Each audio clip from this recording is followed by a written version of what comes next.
ஒரு ஈ இருந்துச்சான். அந்த ஈயினுடைய மம்மி அந்த ஈ கிட்ட சொல்லிச்சான், நீ எங்க வேணாலும் போ, இந்த பளபளன்னு ஒரு காகிதம் இருக்கும், அந்த காகிதத்துல மேல மட்டும் உட்காராத. உங்க அப்பா இருக்கார்ல, அவர் அதுலதான் செத்து போனாரு, நீ அங்க மட்டும் உட்காராத. இது இப்படியே பயந்துகிட்டே இருந்துருச்சு. அந்த பளபளப்பு காகித பக்கத்துல போவே இல்லை.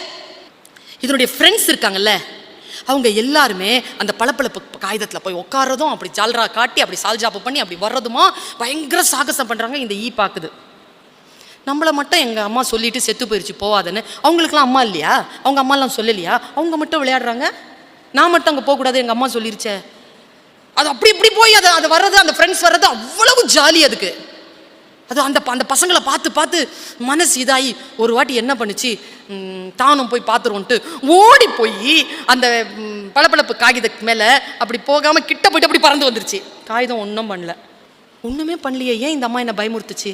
மறுபடியும் அந்த ஃப்ரெண்ட்ஸ் எல்லாம் அங்கே போய் ஜாலியாக இருக்கிறாங்க. இது மறுபடியும் என்ன பண்ணுச்சு, நேராக போய் சும்மா ஒரு காலை மட்டும் அப்படி தொட்டுட்டு வந்துச்சு. ஒன்றும் நடக்கலை.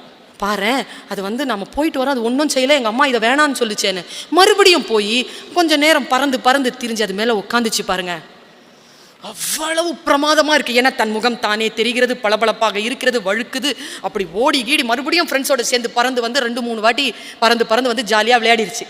4வது தடவை பறந்து போச்சு.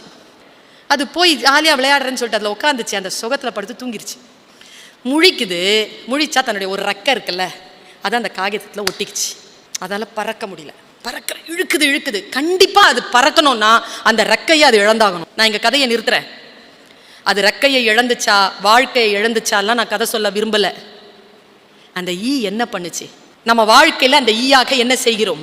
எது நமக்கு பாவம், எது நமக்கு விளக்கப்பட்டிருக்கிறதோ அதன் மீது மோகம் கொண்டு ஒன்றும் கிடையாதுன்னு கிட்ட போயிட்டு வரோம். 4 வாட்டி 5 வாட்டி போயிட்டு வரும்போது ஒன்றும் இல்லை, ஜாலியாக தான் இருக்குது. ஆனால் போய் கடைசியாக சிக்கிக்கொள்கிறோம். அப்படிப்பட்ட மாய வலைதான் இந்த பளபளப்பு காகிதம்.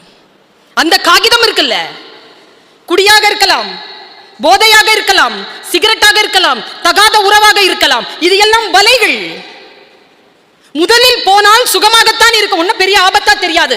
ஆனால் ஒரு விபத்தோ ஒரு ஆபத்தோ ஏற்படுத்தாமல் அந்த பழக்கங்களில் இருந்து நீங்கள் வெளியில் வரவே முடியாது என்பதுதான் வாழ்க்கையின் நிதர்சனமான சத்தியம்.